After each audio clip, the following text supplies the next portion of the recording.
존경하는 의장님, 선배 동료 의원 여러분, 그리고 52만 파주시민 여러분, 파주시의원 손성익입니다.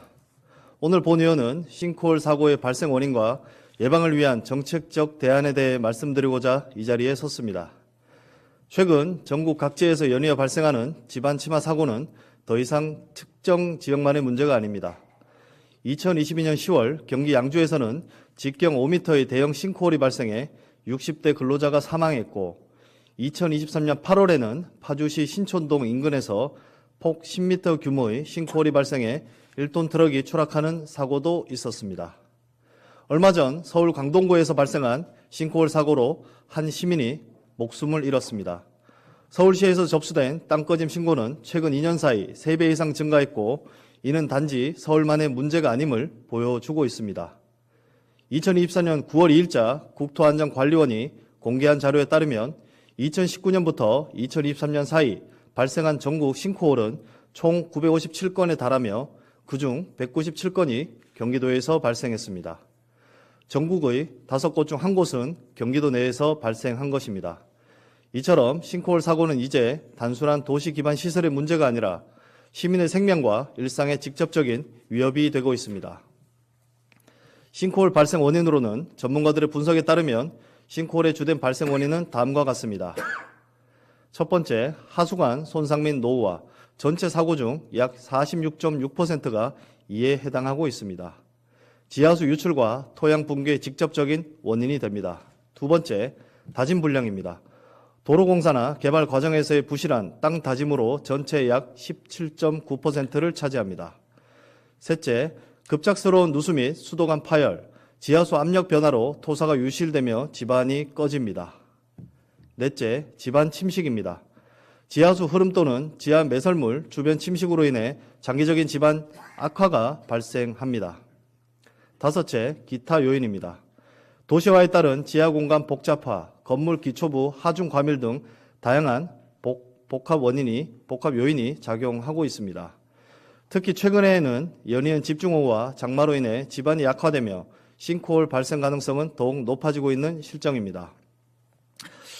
싱크홀 예방을 위한 정책 대안 5가지를 설명드리겠습니다. 이러한 집안 침하 사고를 예방하고 시민의 생명과 재산을 보호하기 위해 다음과 같은 실효성 있는 대책이 필요합니다. 첫째, 지하공간 통합관리 시스템 구축입니다. 하수관, 통신선, 가스관 등 지하 매설물 정보를 통합해 위험 지역을 선제적으로 파악하고 관리할 수 있는 시스템이 필요합니다. 둘째, 노후 하수관 및 수도관 교체 예산의 확대입니다. 하수관 손상이 싱크홀의 가장 주요한 원인인 만큼 노후 기반 시설의 체계적인 전수조사 및 단계별 교체 사업이 절실합니다. 셋째, 집안 안전 정밀조사 및 상시 모니터링 체계 구축이 필요합니다. 인구 밀집 지역, 주요 도로, 학교 주변 등 집안 침하 위험도가 높은 지역을 중심으로 정기적인 정밀조사와 모니터링 센서 설치가 필요합니다. 넷째, 지방공사 시 다짐 기준 강화 및 검수 체계 개선입니다.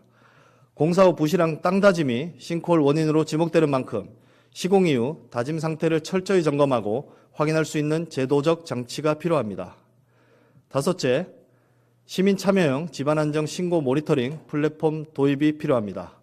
지방 균열, 도로 움푹 패임 등 이상 징후를 시민들이 쉽게 신고하고 공유할 수 있는 디지털 플랫폼 구축이 필요합니다.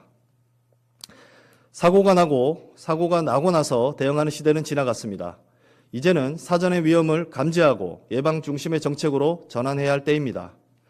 지하 공간은 평소에 눈에 잘 띄지 않지만 시민의 발밑을 떠받치고 있는 가장 기본적인 구조입니다. 우리가 걷는 도로, 아이들이 다니는 등굣길, 차량이 지나는 도심의 한복판, 이 모든 것들이 지하 구조물 위에 세워져 있습니다. 지표의 안전은 지하가 얼마나 튼튼하게 관리되고 있느냐에 따라 달려 있으며 보이지 않는 그곳을 얼마나 철저히 점검하고 대비하느냐가 곧 시민의 생명과 직결된다는 점을 잊지 말아야 합니다. 이제는 사고가 보도되는 움직이는 행정이 아니라 사고가 발생하기 전에 움직이는 예방 행정으로 나아가야 합니다. 물론 싱크홀을 대비하는 기관은 국토안전관리원입니다. 하지만 2024년 9월 자료에 따르면 국토안전관리원 내 싱크홀 문제 투입 인력은 12명 뿐입니다. 탐색 장비 또한 자동차 8대 수준에 불과하다고 합니다. 국토안전관리원의 지원에 무작정 의존할 것이 아니라 파주시가 할 수 있는 방법들을 사전에 모색하고 실천해야 할 때입니다. 파주시에서만큼은 지하의 위험이 지상의 불안을 만들지 않도록 보다 선제적이고 책임있는 대응이 이루어지길 기대합니다. 이상으로 발언을 마칩니다. 경청해 주셔서 감사합니다.